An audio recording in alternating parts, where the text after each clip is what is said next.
Hello everyone and welcome back. Today I'm talking about how flippers have switched from comic books to Pokemon cards seemingly overnight.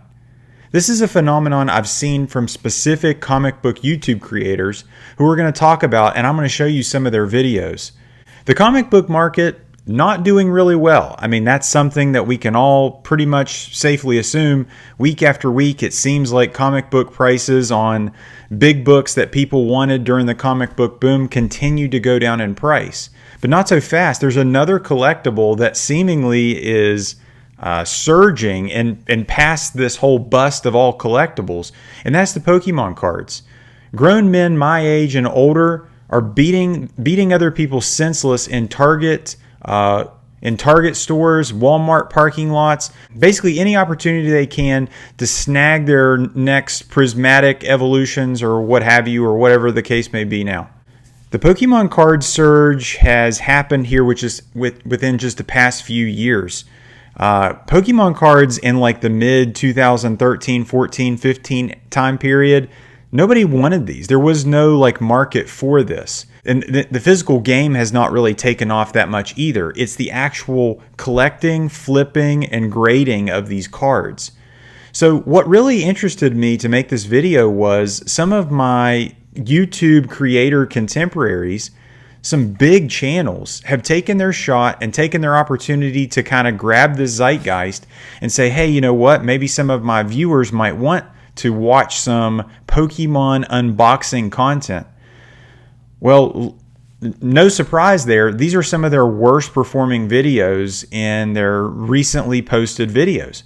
Why is that? Well, I think that the comic book people are coming to comic book YouTube channels to watch comic book content and not watch flippers and people that are obviously some sort of dealer trying to just catch the zeitgeist, flip the next big thing, and sell to them what they think is what's hot. People that actually want to collect something and enjoy something, that's what they want to watch. They want to watch that kind of content. That has been very obvious with you, my viewers. I've tried to post some video game content, some Magic the Gathering content, to little to no avail. These are things that I'm passionate about. There's very little crossover seemingly in audiences for these niche YouTube channels. The Pokemon card surge seems to be a millennial driven surge. The comic book people seemingly are Gen Xers and boomers, and there becomes fewer and fewer of them each and every day just by, time. I mean, they're whittling away. But the millennial seems to think that the Pokemon cards are the safer investment, the easier investment, the faster way to make money, something that you're really hitting some sort of nostalgia trigger. The Pokemon cards are undeniably so much easier to grade than the comic books, and they're so much easier to figure out like pricing trends or what you have.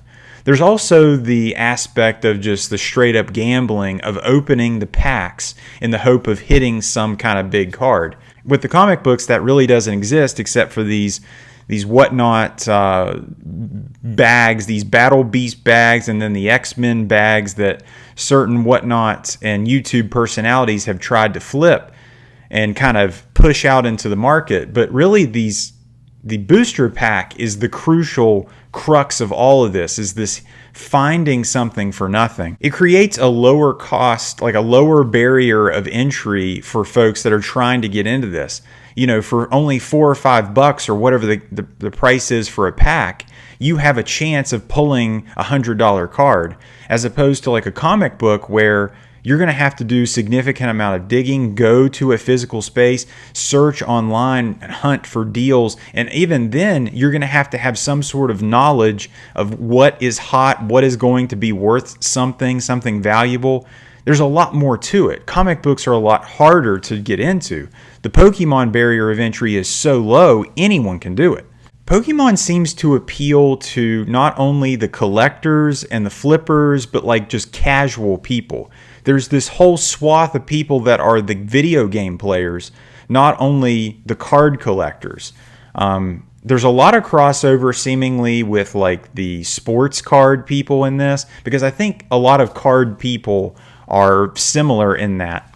Also, the influence of TikTok and other YouTube. I mean, you check out some of these big Pokemon YouTubers, they're getting big time views, millions of views to do these box breaks. I hate that freaking saying, of like first gen, first edition Pokemon packs. The line between scalping and real collecting has never been blurrier. I mean, I can remember just as recent as like 2016, 2017, the scalping was just getting started. I remember specifically the NES Mini, where people were trying to get those and flip those for egregious prices almost immediately. Like, that was kind of my first experience of something that I wanted, but I couldn't get because the scalpers had they had flooded the Targets, flooded the Walmarts, flooded the GameStops to get them all. Like, you couldn't get this item.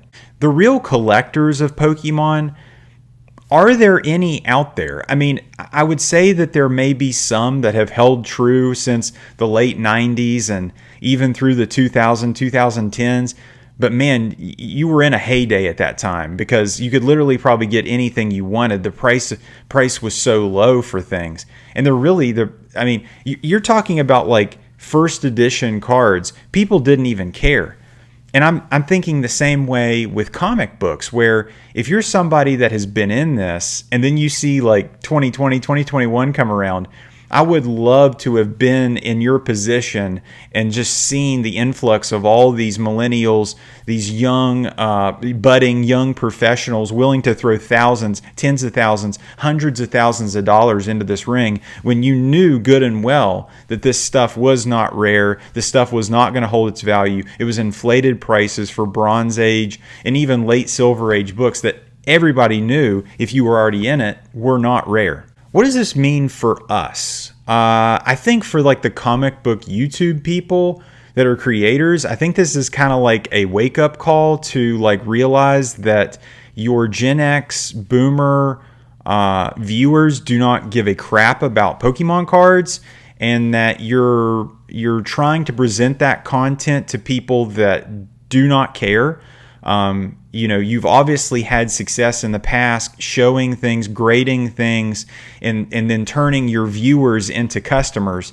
I think this is a wake-up call to realize that those people don't buy Pokemon cards. There's a different group. There's a different niche completely, and there's very little crossover. As far as the Pokemon people watching this video, if there are any, just realize that this is a bubble and this will burst. I think the bubble might last longer just because I think the millennial idea of this being like a get-rich-quick scheme or something that's going to hold value is probably going to last a little bit longer than comics, because comics were just too hard. It was just too hard for too many people. Too many people got burned with the slabbing and never became real like fans. With the Pokemon cards, I mean, at least it's a card if you're going to slab it. There is a front and there's a back. That's all there is to it. Guys, what is your opinion on this? Have you seen the grifters come to the surface trying to poach, trying to appeal to the Pokemon people in the hopes of pulling them in? Let me know. If at any point in time you like this video, give the thumbs up. And if you like this video, subscribe for more. Thank you guys for watching, and take care.